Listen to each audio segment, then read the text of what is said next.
Бүгін сіздермен Наполеон тортын дайындайтын боламыз. Сливкисіз, сгущенкасыз кремін заварной крем етіп дайындаймыз.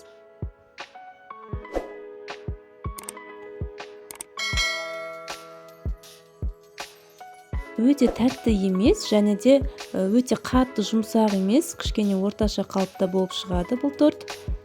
Міндетті түрде дайындап көріңіздер.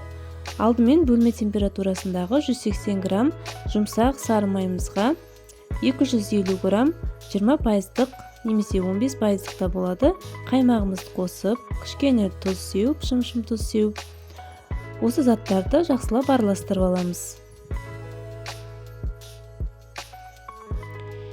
Одан кейін електен өткізіп 500 грамм ұнымызды бөліп салатын боламыз.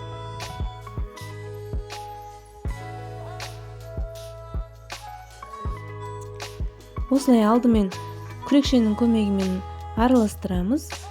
Одан кейін ұнның қалған бөлігін жақсылап қолмен қамыр ететін боламыз.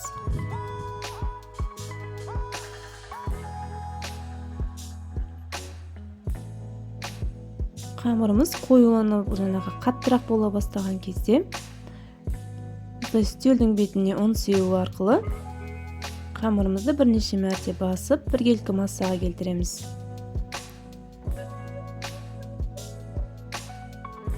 Осындай қамырымыз дайын болды. Өте жұмсақ, нәзік болып шығады. Енді бұл қамырды жарты сағат, 1 сағат көлемінде кішкене тындырып қоятын боламыз. Қамырымыз тынғанша крем дайындайтын боламыз. Ол үшін 500 мл сүтке 200 грамм қанттың жартысын қосатын боламыз. Және де осылай венчиктің көмегімен жақсылап араластырамыз.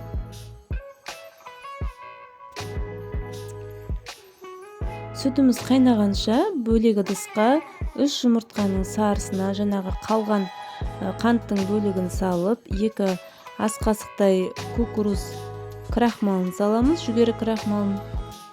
Жақсылап араластырамыз. Енді жаңағы қайнап жатқан сүтімізді ақырын жаңағыдай біртіндеп жаңағы массамызға құятын боламыз. Себебі жұмыртқамыз пісіп кетпеуі керек. Өте аз мөлшерде құятын боламыз алдымен. Және де тез араластырып отырамыз. Одан кейін газымызды, отымызды баяу отқа қойып, осылай араластыра отырып, кремімізді қоюландыратын боламыз. Бірнеше 15-20 минуттан кейін осылай креміміз қоюланады.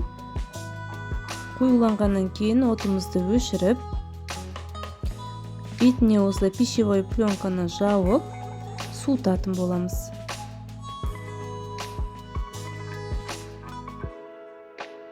Бір сағат көлемінде, салқын жер болса 2 сағат көлемінде суиды. Енді кезекте жаңағы дайындап қойған қамырымызды алып, бірнеше бөліктерге бөліп, торттың корждарын пісіретін боламыз. Енді 8 бөлік шықты, бірдей етіп бөліп аламыз. Және осылай дөңгелекше етіп, домалақ етіп дайындап аламыз.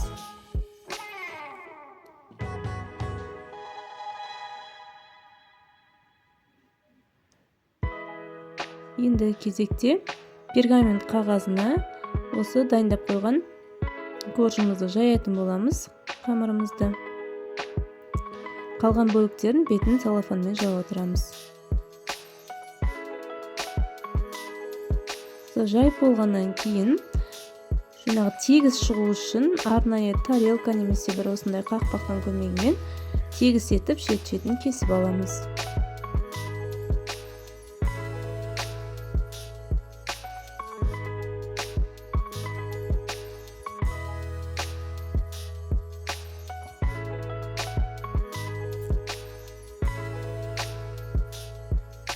Шыққан бөлікті вилкамен, шанышқының көмегімен бірнеше жерден шаншып қоямыз. 180 градуста 7-8 пешіңізге байланысты 10 минут көлемінде пісуі мүмкін. Енді кезекте кремін дайындайтын боламыз корждарымыз піскенше. Ол үшін 200 грамм жұп-жұмсақ сары майымызды алдымен осылай көпіртіп алатын боламыз. Оған кішкене ванильді қант қосамыз, яғни ванильный сахар. Жарты шай қасықтай ванильный сахар қосамыз. Тағы да бір жақсылап миксерлеп аламыз.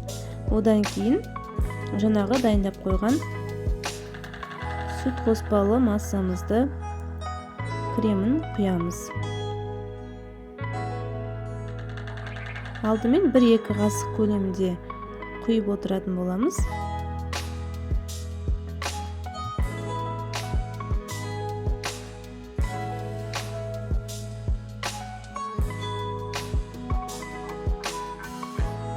Осылайша кремнің барлық бөліктерін құйып, жақсылап крем дайындап аламыз.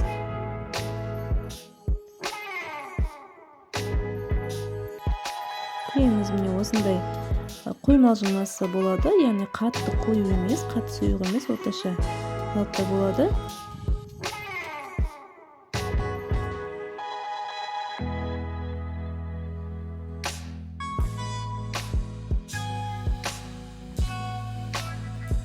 Енді кезекте жаңағы пісіп шыққан барлық корждарымызды торт етіп жинайтын боламыз.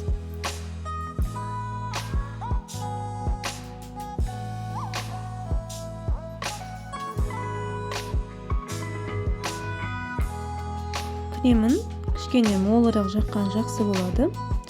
Менде 3 қасық салынған, негізі 4-5 қасық көлемінде салса да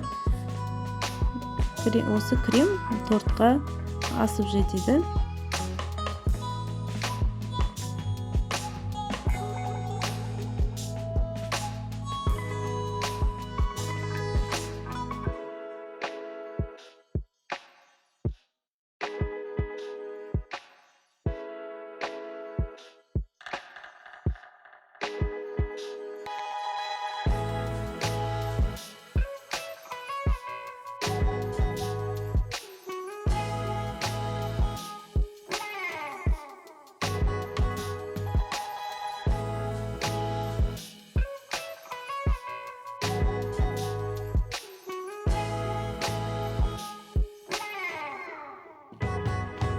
Барлық кремді шетіне барлығын жақ болғаннан кейін жаңағы пісіп шыққан корждарымыздың шеттеріндегі артық жерлерін бір ыдысқа салып, жақсылап қолмен үгітіп, осы сыртын қаптап шығатын боламыз.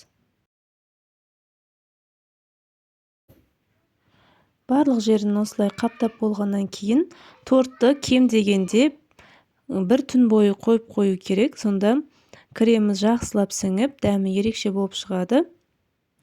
Мен осылай кешкісін жасап, ертеңгі таңертеңге дәмін көрдік. Өте дәмді болып шықты. Астарыңыз дәмді болсын.